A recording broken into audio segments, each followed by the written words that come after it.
We'll call the K-12 Subcommittee to order. Madam Clerk, please take the roll. Representative Bolso. Here. Representative McKenzie. Here. Ritchie. Here. Slater. Stevens. Warner. Here. Chairman Hurt. Here. Chairman White. Here. Chairman Haston. Here. Chairman, you have a quorum. Thank you. Any personal orders before we begin? All right, seeing none. We'll go through the calendar a little bit here and give you a few updates. Let's see here. What's the first one? It was item number 3, House Bill 2470 has been rolled 2 weeks. Item number 4, House Bill 2388 has been rolled 2 weeks. Also, item number 8, House Bill 2450 has been rolled 2 weeks. Item number 9, House Bill 2381 rolled 2 weeks. Item number 10, House Bill 2285 will be rolled to the Hill. And then item number 11, House Bill 2181 will be rolled two spots just before the Hill. And I believe that gets us caught up. That brings us to our first item on the calendar, House Bill 1927 by Chairman Sapicki. Properly motioned. Chairman Sapicki, you are recognized on House Bill 1927. Thank you, Mr. Chairman. Members, House Bill 1927 deals with trying to make our teachers' careers, make that job more attractive so more individuals will get into the teaching profession. What this does is it authorizes each local education agency and public charter school to reimburse a teacher 66% of the child care expenses paid each month by the teacher for the teacher's dependent child to receive child care services through certain certified and licensed child care programs located within the jurisdictional boundaries of the LEA in which the teacher's school is located.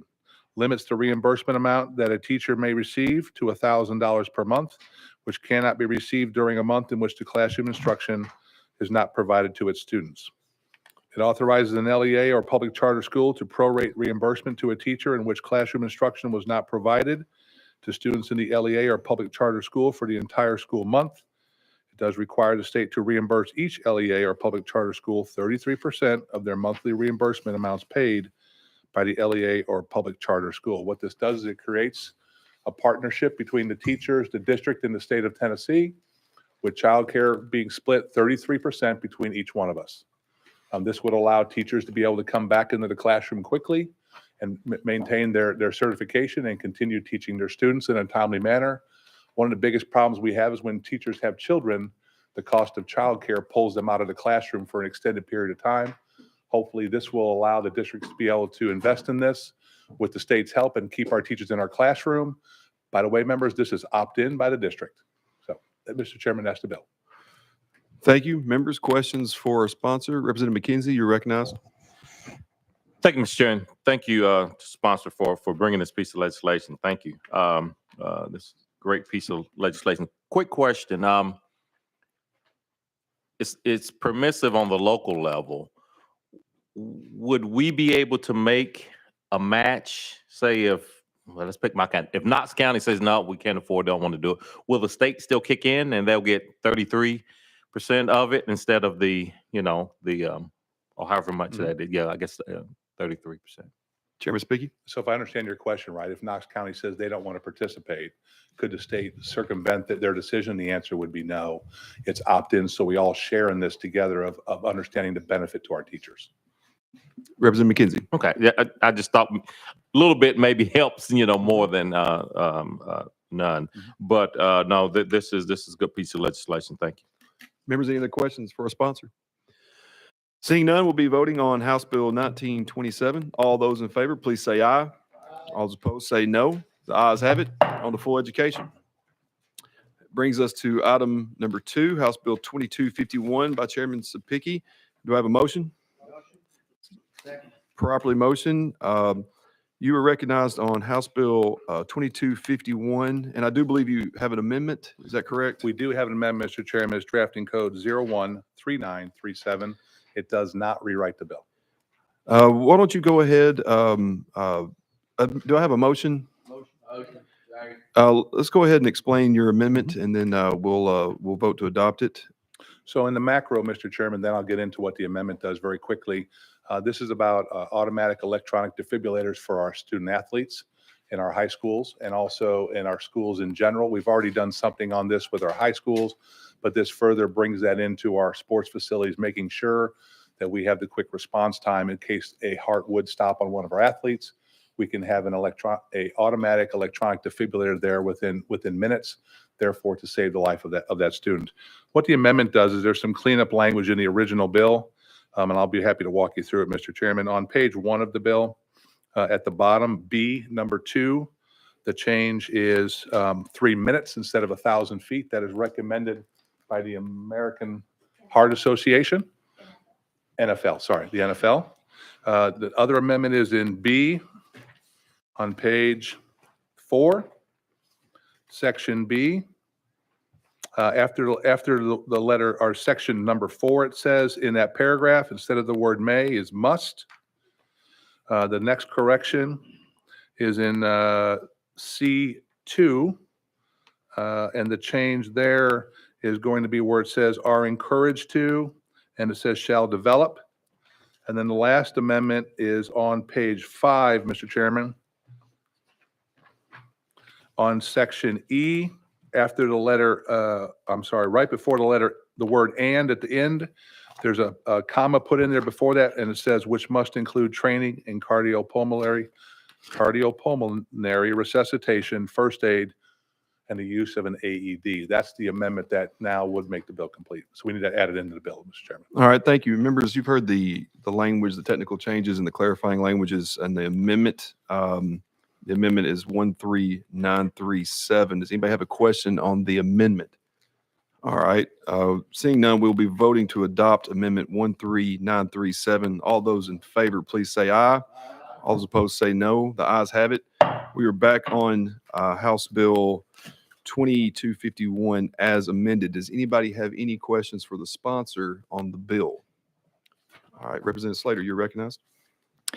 Thank you, sponsor, for bringing this bill. As I've shared with you, a family very close to me in Sumner County, their son in high school had a heart issue, was down, and because of training and an AED in the school, his life was saved. He is here today because of that, and so I heartily support this bill and look forward to voting for it. And then if it passes out of committee here, hopefully we'll hear from him next week and hear his testimony. Thank you. Thank you for that, Representative Slater. Chairman Spiggy. Mr. Chairman, and yes, if this committee blesses this and sends it on forward, we will hope to have the testimony of that young man. And ladies and gentlemen, this is something that I didn't know about. Between 2021 and 2022, more than 1,650 professional amateur athletes collapsed due to cardiac events, with 1,148 of these incidents ending in their deaths. This is a real thing. And we saw with the New York Giants with Damar Hamlin, we saw what the quick response does to saving that athlete's life. And that's what's in the bill, is to these high schools creating a plan to get that quick response for these athletes. So, Mr. Chairman, that's what the bill does. Thank you. Members, any other questions? Seeing none, we're set to vote on House Bill 2251. All those in favor, please say aye. Aye. All those opposed say no. The ayes have it. You're on to full education. Thank you, Chairman and Committee. All right. I believe that takes us to item number 5 on the calendar. House Bill 1865. We will roll that. Oh, Eric, come on in. Nick of time. Brings us to House Bill 1865 by Representative Barrett. Do I have a motion? Properly motion. Representative Barrett, you are recognized on House Bill 1865. Thank you, Mr. Chairman. And there is an amendment to add to it, as we've discussed. All right. What is that amendment number, the drafting code? I believe that is drafting code 013855. All right. And why don't you go ahead, this does not rewrite the bill, but we'll go ahead and have Yeah, thank you. Give it a second. Do I have a second? Probably motion. We'll go ahead and get into the description of this, and then we'll vote to adopt or not adopt amendment number 2 in your packet. Go ahead and explain your amendment, please. Thank you, Mr. Chairman. The amendment really kind of cleans things up as it relates to the effective date of this bill. It pushes it off a year. So first of all, just the bill generally came to me from the director of schools in my district, one of the directors of schools in my district, seeking to push back the start date for or the cutoff date for turning 5 years old in order to start kindergarten. And the issue that a lot of our school systems across the state are running into is that school systems now are starting earlier and earlier in the year, August 1st, most of them. And with the law currently being an August 15th date, we're getting a lot of 4-year-olds in school, which is causing some behavioral issues and whatnot that's really creating some issues for the kindergarten teachers. So and we've had some discussions, I think, also as a legislative body about possibility of pushing these dates back to get kids a little bit more older and more mature particularly when it comes to 3rd and 4th grade reading and things of that nature. So this bill is going to accomplish kind of 2 things. It's going to cut down on the number of 4-year-olds that are in kindergarten classes. And then it's also going to help us, I think, on the back end when it comes to the testing situation with the maturity level of the students. And again, the amendment is going to push the effective date. When we originally drafted this, we had it effective beginning in the next school year, but I think there was some issues with parents that they're already kind of trying to figure out what they're going to do with pre-K right now for their kids. And so it was just going to be too quick a turnaround. So we're pushing that back a year to give everybody a little bit more time to get adjusted for that. All right, thank you. Members, you've heard the explanation of the amendment. Does anybody have any questions on the amendment? All right, seeing none, we'll go ahead and vote on adopting the amendment. All those in favor of adopting amendment 13855, please say aye. All opposed say no. The ayes have it. We are back on the bill as amended. I will go ahead and open it up for, do you have any further explanation on the bill? I'll wait for questions. All right, Mr. Chairman. we will open it up for some questions on the bill as amended, and then we do have another amendment that does rewrite the bill, but we'll go ahead and entertain some questions on the bill as it currently is before we entertain that amendment that would rewrite the bill. Members, any questions? Representative Slater, you're recognized. Thank you, Mr. Chairman and sponsor. You mentioned, or you referenced that this would prevent or would kind of 4-year-olds going into kindergarten. But as I see this playing out, 4-year-olds become 5-year-olds and so on and so forth. I'm wondering if you considered that this may end up on the back end as students get into high school, that this may increase our dropout rates. And the reason for that is because as students are older, and for example, they can drop out without even parents' permission at 18 years old. This would make some students 18 years old, just barely finishing up their junior year. They'd be 18 years old in their senior year. Have you considered that it may end up increasing dropout rates? Representative Barrett? Thank you, Mr. Chairman. Thank you for the question, Representative Slater. I think the concern that you've listed there or raised is something that's going to be a very small number of students, comparatively speaking. Again, we're only talking about moving this date 3 months back to March or May 15th. So the impact on the back end as far as high school is concerned, there's so many different variables that are going to go into effect between kindergarten and 12th grade before somebody gets there. I don't see this causing a great deal of, or having a great deal of negative impact on those types of students.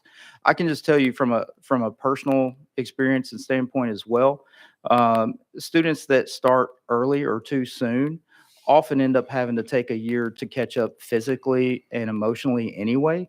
So this is really going to eliminate some of those issues that pop up in the 4th, 5th, 6th grade timeframe when a lot of these kids are starting to realize that they're behind physically and emotionally. At 4 or 5 years old, they may be ahead at the moment, whether that be reading or have whatever skills that their parent thinks that they're exceptional at that point. But Father Time treats us all the same. And whenever we start going through physical changes and whatnot and dealing with that, this is going to eliminate some of those issues that are created by trying to get a kid in school too soon. Representative Slater? Yeah, thank you, Mr. Chairman. So you bring up the point of parents being concerned about development and even physical development, emotional, academic development. Currently, is it possible for a parent to delay entrance into school so that they can catch up? Perhaps if parents in consultation with administrators, can they delay that now? Representative Barrett? Sure, the parent always has the option to hold a child back if they choose to do so. Representative Slater? Yes, thank you, Chairman. Professionally, I was in K-12 education for over 30 years. One of the things that ended up often caused some difficulty in individual circumstances or situations was when we would have students that would transfer in from another part of the country where there were dates that were vastly different from the dates that we have here in Tennessee. And it wasn't just an issue when it came to kindergarten, because once again, though this bill impacts kindergarten students, kindergartners eventually and all too quickly end up being in 8th grade and then 12th grade and then graduating. So I'm a little bit concerned about the difference in those are contiguous states, because we would be quite a bit different than, for example, Kentucky, where it's August the 1st, North Carolina, August 31st, Virginia, September 30th, September 1st, and September 1st for Georgia, Alabama, Mississippi, and then Arkansas, August 1st. It seems like Tennessee would end up being out of step. And once again, you referenced that it may only affect a small number of students, but I've seen where that has been an issue in subsequent years. And I fear that it could become an issue as well for individual students. That was a statement more than a question. And I think you addressed your intent of this bill to allow students to develop further so that when they enter kindergarten, that they're emotionally, physically, academically more developed, which oftentimes is sometimes, referred to as redshirting. So if we use that redshirting description, there's been some studies that I'm aware of that those, though someone may start and have that extra time to develop, over time, that diminishes as they go on into, and you referenced 3rd grade, 4th grade.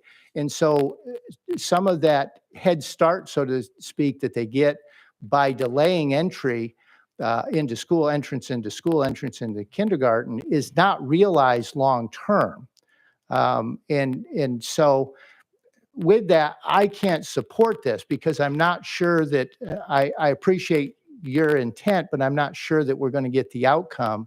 And I'm concerned about the unintended consequences, as I've already stated, about potentially dropout rates, those types of things. But appreciate you, Chairman and sponsor, for listening to that input. Representative Barrett? I appreciate your concern, Representative. I would say this: every statistical study that's been done regarding students that start early, that have later birthdays versus early birthdays, all the data shows that they all test better and do better in school if they start at a later age. So this bill is consistent with the data that we have before us. It's also consistent with the effort that we've been trying to make as a body in order to improve 3rd grade, 4th grade reading levels and retention as well. So we're talking about taking a date from August 15th back to May 15th. So we're talking about a relatively small change. And I understand that you referenced the states around us. I would submit that we would be leading the way on this, and all of those states will end up following our lead if we make this change, because the data is going to play out and show that the results are going to be more positive at the back end. Chairman White? Thank you, Chairman. And Representative Barrett, thank you. And sorry to get to you before our schedules are pretty full during the day. But I didn't want to ask some questions. I want to make sure first I'm not misinterpreting your bill. I spent the morning in a kindergarten classroom last Friday, and this kind of bill has been before at least the last 5 years. Never has passed because there are issues. Number one, in your legislation, is this a one size? I understand when a child's more mature between 4 and 5, I understand that. But is this a hard and fast rule that doesn't give the directors of the school any flexibility? That's one question. And the other, what about children coming out of pre-K? There are, besides our own state pre-K program or high quality, you have a lot of private pre-K programs where parents spend a lot of money. So is this a hard and fast rule when they come out of pre-K? For example, if you have a 4-year-old, I'm trying to think about if I explain this correctly. If you had a 4-year-old who starts pre-K and his birth date is on July the 1, he goes through pre-K that year, he comes out ready to go into kindergarten, but his birthday is not to July the 1, even though he has done quite well in pre-K. Does this lock him out since he's after May the 15th? Representative Barrett? So I did work with the Department of Education on this and the language, and that's part of what the amendment does, is it brings pre-K and kindergarten all under the same date of May 15th. Because part of the issue that even the Department of Ed has identified is that there's a very wide range from 4 years old all the way up to maybe 6.5 or 7 years old that we're dealing with. And so they're trying to narrow this so that teachers are only dealing with kids that are in a much smaller window of age range. As far as the option to look at a student that may want to come in at a later date, right now under the law, there is an option for the parent to submit a request to the director of schools or the Board of Education to push that date all the way back, I believe, to up to September 30th. And this bill would take that away. So it would put everybody on the level playing field of May 15th. Chairman White? So basically, this bill would take away any discretion the school may have that they may, I've done this long enough to know that one size doesn't fit all. And I would hate, because of an arbitrary date, even though the intention is good, that we would cause parents, for example, if they're not able to start from pre-K into kindergarten, there's childcare issues and there's a lot of other things around that. And I don't know if it's wise to take away some of that discretion from our school directors who may be able to make individual choices based upon that individual child. That's where I'm a little bit hesitant. Representative Barrett? So again, this came to me from the director of schools for Lewis County. I've met with also individuals in Hickman County schools and Dixon County schools. The directors have all vetted this bill and this change with their kindergarten teachers. They're all 100% on board. I didn't have a single negative response back from anybody in the district about what we're doing here. So particularly from the superintendents themselves, they love the fact that they will not have to go through those tough conversations of somebody dealing with a parent that thinks that their child should have some special treatment or be able to move on for maybe not the right reasons. It just puts superintendents in a very difficult situation to have to make these judgment calls. And again, we're talking about a 4-year-old child, and a decision that we make for that child when they're 4 is going to have ramifications when they're 10 and 12 and 14.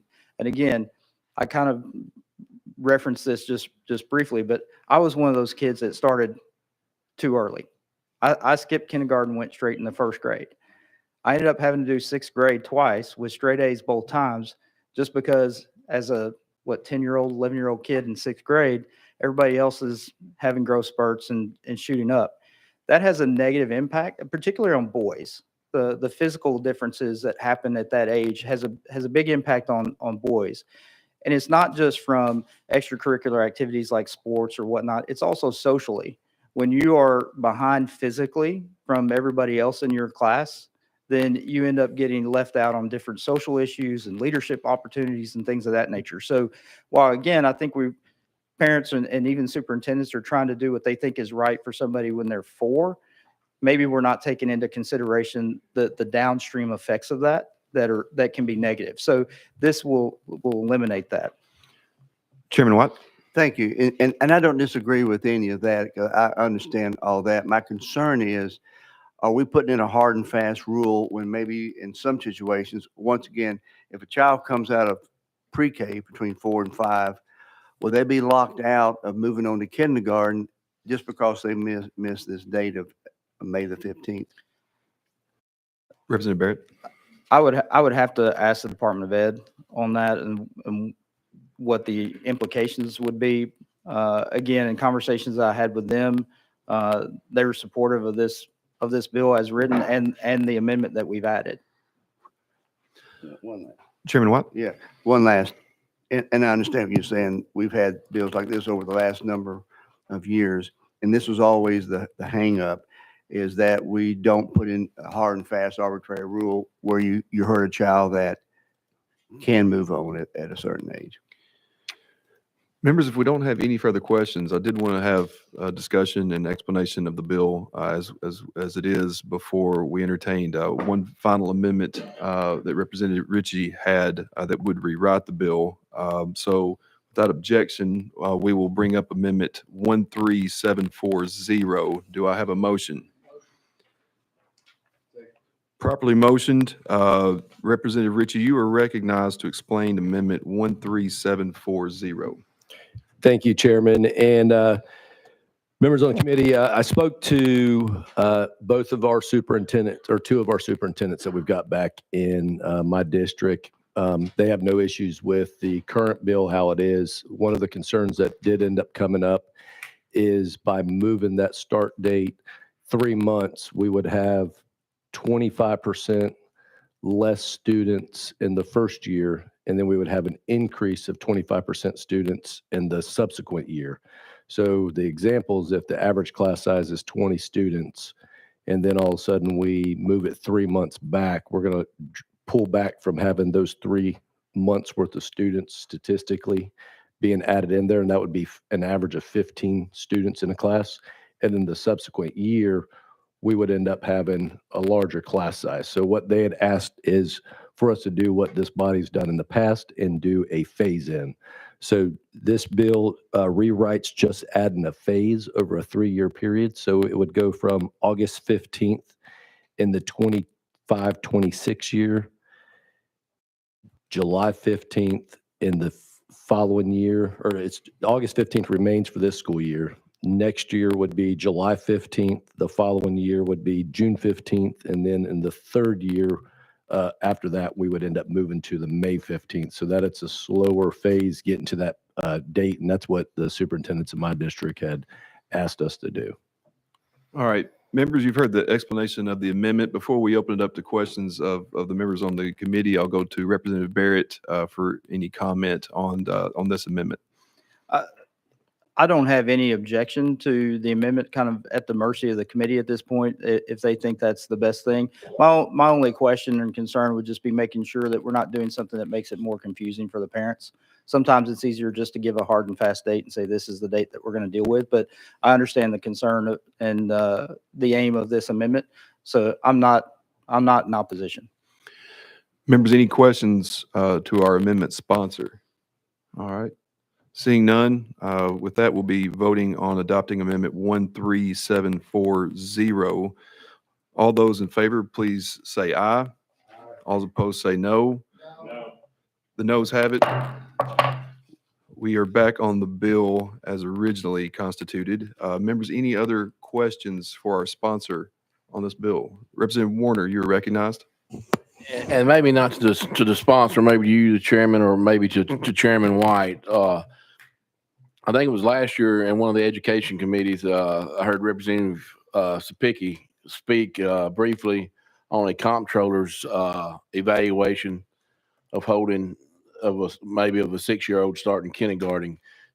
Do either one of you gentlemen remember that conversation or remember that study maybe that the comptroller had done?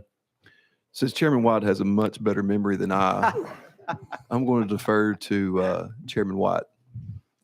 I do remember that conversation. I'm trying to remember the details. I think what you're referring to, when you have a child that maybe does start later, the 6-year-old on that, the detrimental effects that it may be, at the age of 4, 5, and 6, it's in my opinion, it's an iffy situation.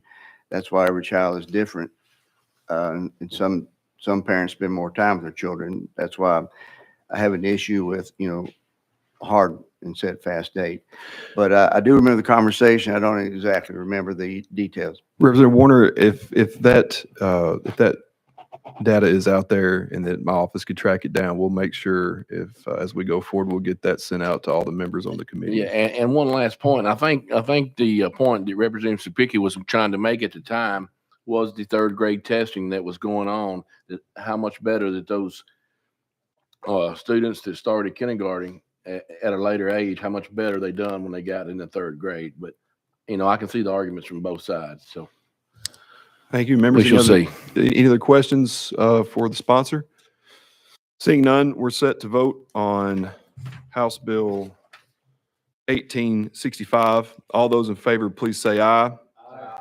All those opposed say no. No. The noes have it. The bill fails to pass on to full education. Thank you. Thank you. Brings us to item number 6, House Bill 2758 by Representative Alexander. Properly motioned. Representative Alexander, you are recognized on House Bill 2758. Thank you, Chairman, and thank you, committee. This bill just says electronic devices cannot be used during instructional time, and electronic devices defined as a smartphone, a tablet, or any other similar device. Instructional time means a period of time during the school day that is designated for academic instruction, including classroom sessions, examinations, and other educational activities.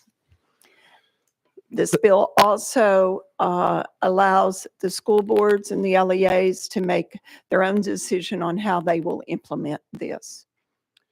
Thank you for that explanation. Members, any questions for our sponsor? Representative Ritchie, you're recognized. Thank you, Chairman, and thank you, sponsor, for the bill. The last part there that you end up mentioning is that we're establishing a law, or this would end up changing to where there's going to be required a no electronics, yet the LEA would end up taking and implementing their The own. school boards, school districts can implement their own programs. So, for example, I'm sorry, Chairman, I should have asked your permission to Go right speak. ahead. Go ahead. So, for example, one school district might say, we're going to leave the cell phones in some kind of device that they come up with, and you can get them out at the end of the day. Another school system might say, you're going to be able to have them out in between classes. You just can't use them in the library, you can't use them in the media center, or you can't use them during test time. So each school system can implement their own program. This just says we do not want electronic devices used during instructional time. Representative Ritchie? So I'm trying to bring it back around. So it's saying that they cannot use it, yet it still gives the school board the autonomy, so to speak, of Just picking how they implement it. how it would end up being. Just how it would be implemented, because some schools might decide that they are going to allow their kids to use it at the end of the day. Some school systems will allow their kids to have them in between classes. Some schools will say, we're going to provide, like a school in my district is thinking about buying a certain kind of bag that the kids lock up their devices in, and they don't get them out until the end of the day. So it just depends on the school system and how they want to implement it. But we're just saying no cell phones used during instructional time. Representative Ritchie? And currently, the schools have the ability to be able to put a cell phone policy in place how it currently is. If we didn't do anything with this particular legislation, that's already in place, correct? Representative Alexander? A school system can put in and implement a program for their school on any subject or anything.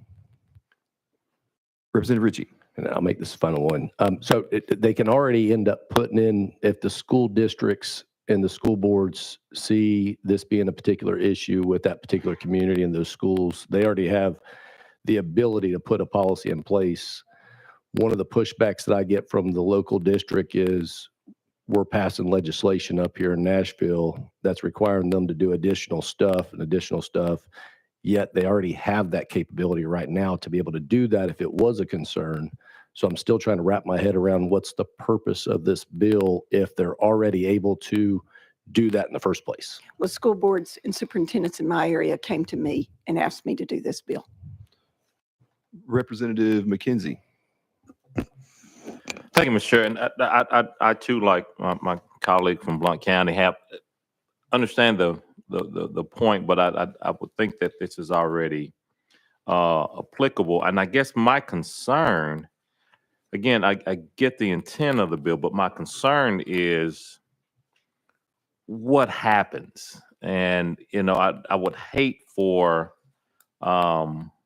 this to be misapplied, since we're giving our LEAs and charters pretty much carte blanche ability to implement it. We tell them that they have to do it. And I would hate for a student to transfer from either one school to another or one district to another, and the rules don't apply, and the rules are totally different. So how would you respond to that? Representative Alexander?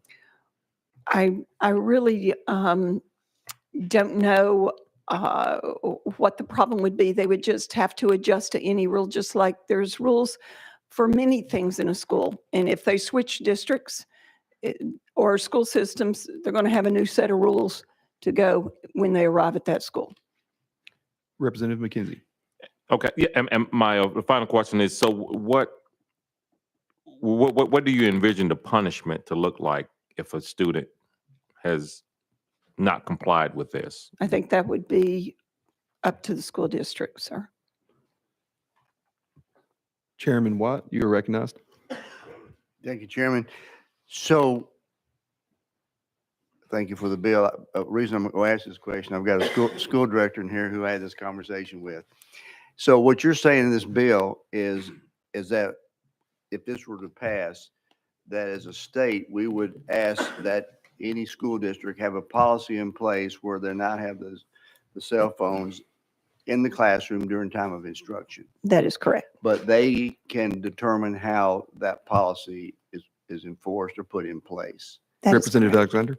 That is correct. Okay. Thank you, Chairman. And I think a lot of them do, they do this, but if you're a school, people ask you to do it, I understand. Thank you. We'll go to Representative Slater. Thank you, Mr. Chairman, and thank you for this bill. I think that it's important for us as policy makers, education policy makers in the state, to lead in this area. It's having been in the classroom for decades, prior to cell phones, and then after the proliferation of cell phones, basically about 2012. I think that you'll see that there has been a decline in a lot of areas. And one of the key factors for any education to ever to be successful is there has to be engagement. Student engagement, teacher engagement, parent engagement, community engagement. And it just, engagement is not there when students are allowed to have cell phones during instructional time. This bill addresses instructional time. It leaves local discretion to other times between classes. It leaves discretion for how it would, what any penalties might be for having a phone out during instructional time. So I think that as policymakers for the state of Tennessee, this is important legislation. I appreciate you bringing this bill and look forward to voting in favor of it. Representative Alexander? Thank you. Any other questions for our sponsor? All right. Oh, Representative Warner. Thank you, Representative Alexander, for bringing the bill, and thank you for coming by my office previously and discussing it with me. But again, can you clarify, this is every LEA must opt in? Representative Alexander? According to according to this bill, yes. Okay, thank you. Any other questions? Seeing none, we'll be voting on House Bill 2758. All those in favor, please say aye. Aye. All those opposed, say no. The ayes have it. You're on to full education. Thank you, Brings committee. us to item number 7, House Bill 2264 by Representative Akeem. Do I have a motion? Second, you are recognized on House Bill 2264. Thank you, Mr. Chairman and members. What this bill does is authorizes an intervention school to exit the school turnaround pilot program for the remainder of the program. This particular school in my district this is the 3rd year in the program. It's a 5-year program. And the bill outlines the process that an LEA to notify the Commissioner of Education and the turnaround contractor that the school is exiting the program. The bill has also, it also states that the turnaround contractor must be compensated for all services provided under the contract through the date on which the LEA notifies the contractor and the Tennessee Department of Education of the exit, and that the vendor shall not demand payment for services provided after that date. With that, Mr. Chairman, answer questions. Thank you. Members, any questions for our sponsor on the bill? Seeing none, Representative McKenzie? Thank you, Mr. Chair, and thank you for bringing this piece of legislation. So, in your research, how have these turnaround schools, achievement school districts, done in comparison with other ones that were closed? Representative Akeem? Thank you, Mr. Chairman. I guess we could say the results have varied. And in this particular case, the term that's been used most is that there was not a match between the school and what the vendor were presented as the program. And so as a result of that, rather than spend, we'll say, another $250,000, that money can be utilized, in another way within the system. Thank you. Any other questions for our sponsor? Seeing none, we'll be voting on House Bill 2264. All those in favor, please say aye. Aye. All those opposed, say no. The ayes have it. You're on to full education. Thank you, Mr. Chairman. That takes us to item number 12. Oh, we rolled that to the one. So that brings us to item number 12, House Bill 2272 by Representative Slater. Do I have a motion? Properly motion. Representative Slater, you are recognized on House Bill 2272. Thank you, Mr. Chairman. Thank you, committee members. This bill would require the Tennessee Department of Education to pass along to the appropriate chairs of committees in the House and Senate any guidance documents that are received from the federal Department of Education. So when Tennessee Department receives a guidance document from the feds, then they must pass it along to the chairs in the House and the Senate. The purpose for this is so that as we make education policy for the state of Tennessee, we have clarity as policymakers on what the federal government is requiring. And often there seems to be some misunderstanding or even lack of clarity as far as what the federal government is requiring of us as a state. So this is intended to bring clarity to us as legislators as we set policy. And with that, I stand ready for questions. Thank you for that. Members, any questions for the sponsor? Representative Ritchie, you're recognized.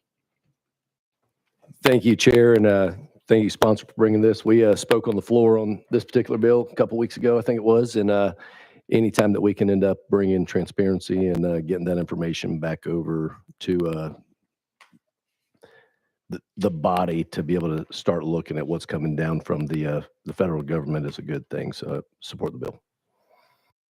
Representative McKenzie, you're recognized.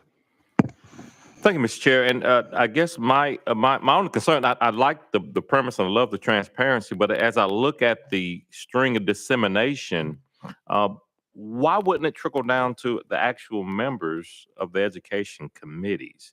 It looked like it's just going to joint gov ops and the rules review committee and leadership. Could we put a hook in that we all see it? Because as the previous speaker said, getting it to the body it should be our end goal. So is that something that you would be willing to consider? Representative Slater. Thank you, Representative McKenzie. And that is a good point. I think that, and I did consider that, by the way. And I think for efficiency's sake, it makes more sense for the department to communicate with the chairs of the committee and then allow the chairs then to disseminate that information to the members. And I have full confidence that the chairs will appropriately send that to committee members. Representative McKenzie. Thank you. And I know our chair is hearing this loud and clear and will be very, very enthusiastically hitting that forward button. So thank you. Chairman White will have to remind me. Like I said, my memory's not that great. I lean on him for a lot of that. Any other questions for our sponsor or any other comments? Seeing none, we're set to vote on House Bill 2272. All those in favor, please say aye. All those opposed say no. The ayes have it. You're on to full education. That brings us back to item number 11 on the calendar, House Bill 2181 by Chairman White. Properly motioned. Chairman White, you are recognized on House Bill 2181. Thank you, Chairman and committee. Members, this House Bill 2181 is something I wanted to bring to y'all's attention. We do have a couple amendments that we're still working on, so I will end up having to roll this today. But I've invited the school director of Lakeland to come and also share. I want to make sure you have this on your radar, is because it deals with our pre-K system. Just a couple of points. Right now, under the TISA formula, which we've been working on, that funds K through 12. But our pre-K is outside of that, and our districts are required by federal law to include special ed pre-K students. And for example, I represent Germantown in Shelby County, and it's costing them an additional $800,000 outside the TISA formula.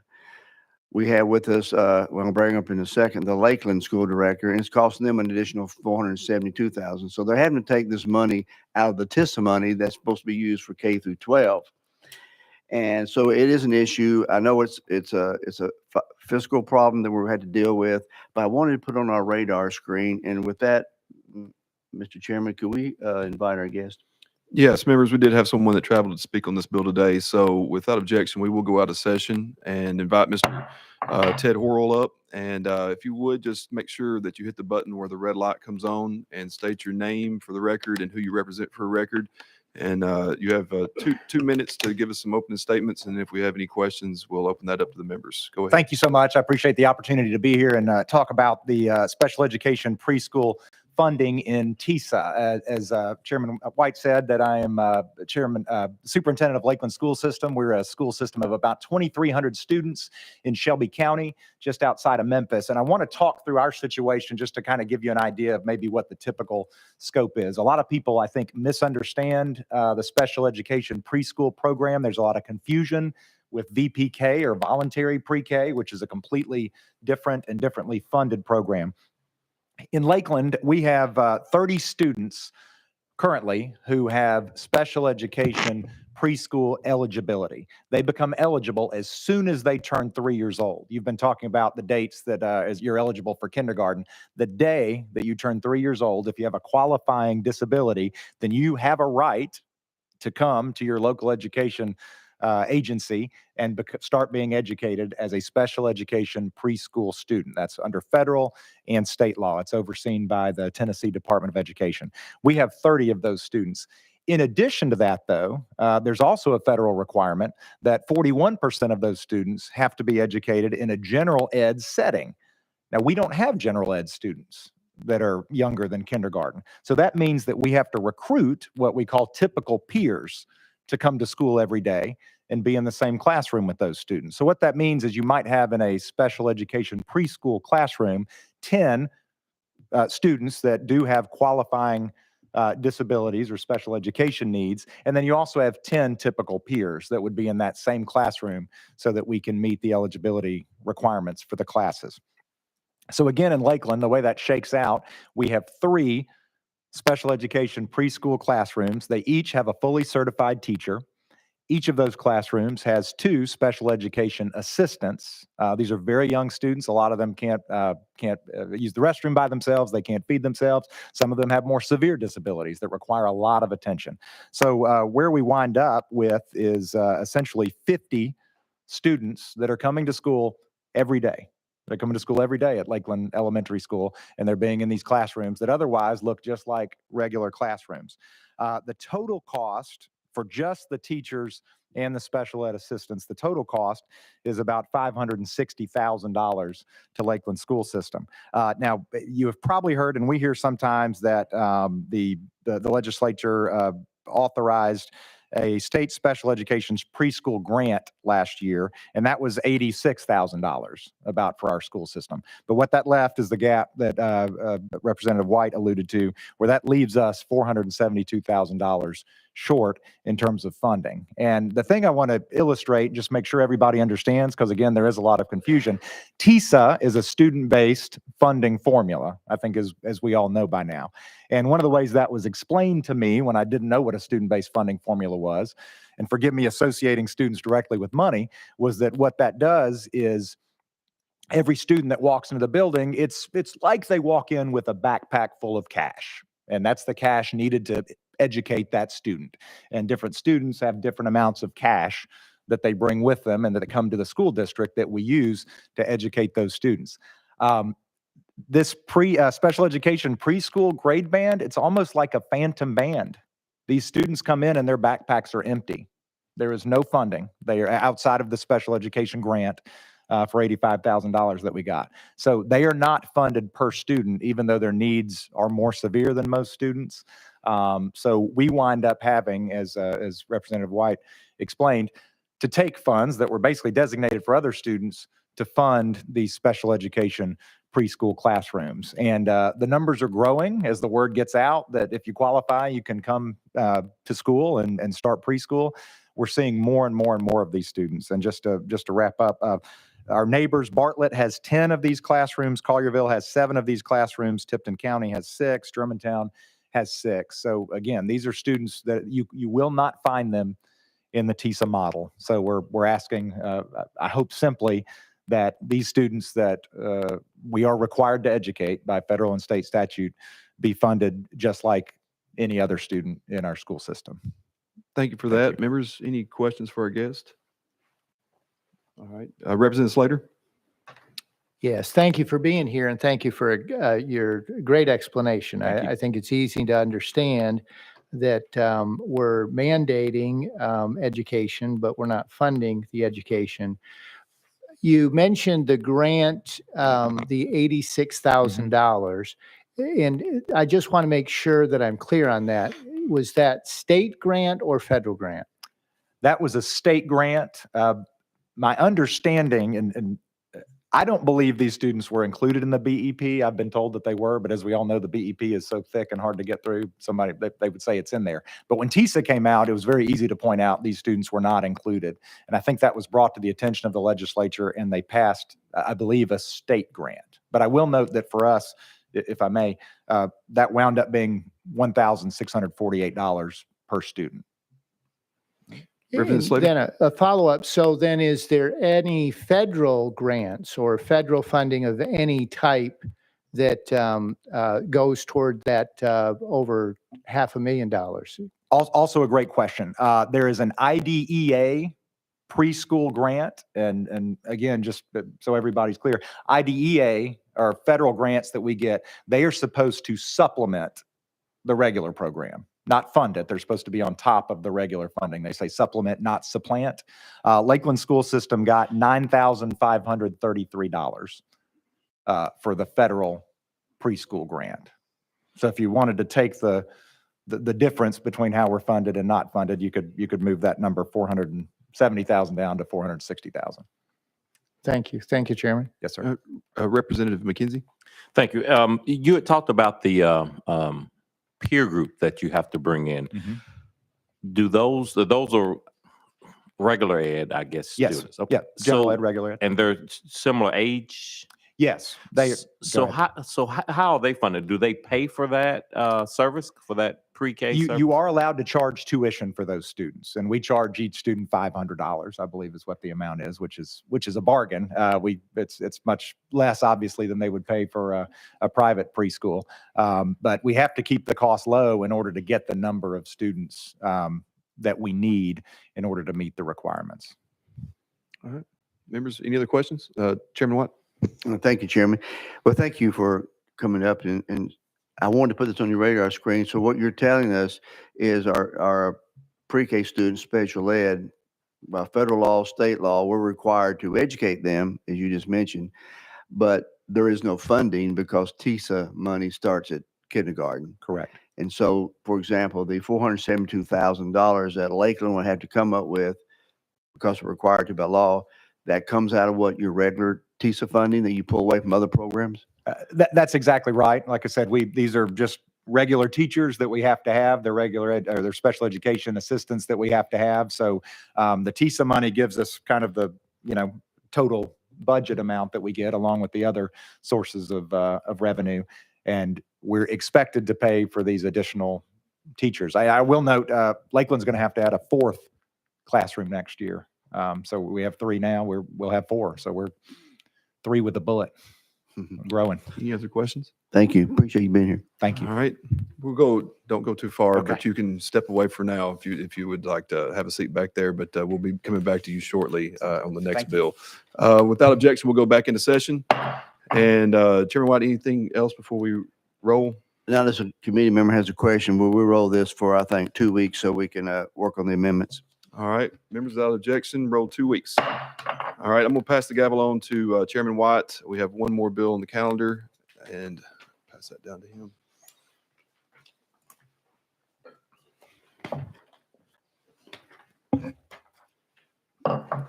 Get to the light bar here.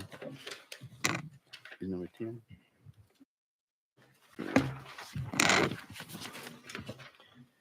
Okay, committee, we're on item number 10 on the calendar, House Bill 2285 by Chairman Haston. You are recognized. Thank you, Mr. Chairman. And similarly to the last bill, this is one that's being looked at and given some time for interested parties to talk about it. So we will end up rolling this also. But since we had our guest here today, I'll give you a quick thumbnail sketch. It's a bill to allow temporary teaching permits for courses that require an EOC exam. But we did have a guest that was here that we were bringing up to discuss this. And so if the chairman would entertain going out of session for that, that would be perfectly fine by me. Okay, without objection, we're in recess with the person that, oh, okay. Mr. Hurl, you're recognized again. Just since we're on a different bill, just make sure your mic's on, state your name for the record, and then you may begin. My name is Ted Horrell. I'm the superintendent of Lakeland School System. I'm glad you recognized me because I was just here. It's good. You do have a good memory, right? Yeah. No, I appreciate the opportunity to speak on this one again. I think this bill is a lot simpler in terms of where we're coming from. Currently, the Commissioner of Education is not, by law, allowed to issue a permit for a temporary permit for a teacher that would be teaching a course that has an end of course exam. That I believe the intention is that end of course exams, courses with end of course exams are important, and they need to have the very best teacher available. I think ironically, I think what the current restrictions do is force us to use a teacher that may not be the best teacher available and may not even be a teacher. The best teacher is always a certified teacher, and we know that in any course, but certainly in an end of course exam. The next best teacher is somebody that might not be certified, but has a background in the subject area. And then the fallback position, I guess the third best teacher is going to be a substitute that can at least be in the classroom and make sure the students are being tended to and are doing something every day. The absence of being able to have a permit for a course that has an end of course test means that if we can't find a certified teacher, and we've been in two situations recently where we haven't, they were both mid-year resignations. So you're in the middle of the year. We don't have a certified teacher to teach the course. What we'd like to do is hire somebody with at least the background in that course. And so what I'm talking about specifically is maybe it's a biology course and you have somebody that's a retired nurse that at least has some knowledge of biology that could get in there with the students. It's a math class, Algebra 1. We can't find a certified Algebra 1 teacher, but at least maybe we could find an engineer or a retired engineer or somebody that is willing to come in and teach that class. Because we can't get a permit, we can't do the second best thing. So we wind up putting a substitute teacher in the classroom that may have no background in the position until we can find a certified teacher. So, respectfully, our position would just be that the Commissioner of Education be allowed to make a determination on whether or not a permit could be issued for end of course courses, just like other courses. Very well explained. Members, do you have any comments? Representative McKenzie? Thank you, and I appreciate that clear and crisp explanation. Is this a temporary allowance until you can hire another? It is. Is there a time limit on It that? is. Well, and the time limit, I guess, would be up to the bill, but typically they are temporary. Representative McKenzie, follow up? Okay, I'll ask the sponsor that same question. Okay. Anyone else while we're in recess have a question to our guest? Okay. Representative McKenzie, you want to go back in session? Okay. That objection, we're back in session. Thank you very much. Thank you. Director Horrell. Members, we're on House Bill 2285. Chairman Hastings? Yeah, just to answer that question, and like I said, we're going to roll this 2 weeks because we have a few people that were wanting to take a look at it and had a couple of concerns, but it would be a last resort by districts when filling vacancies. So that they'd have to exhaust, as the bill currently is constituted, they'd have to exhaust all options to get that filled, the way that it is currently, unless that they just couldn't. But with that, we were going to be rolling it 2 weeks, unless there's any other questions. Any more questions? If not, without objection, we're rolling House Bill 2285 for 2 weeks. Chairman Hastings, I will give you the gavel back. You can take us from there. Members, I'll entertain a motion to adjourn. All right, we stand adjourned.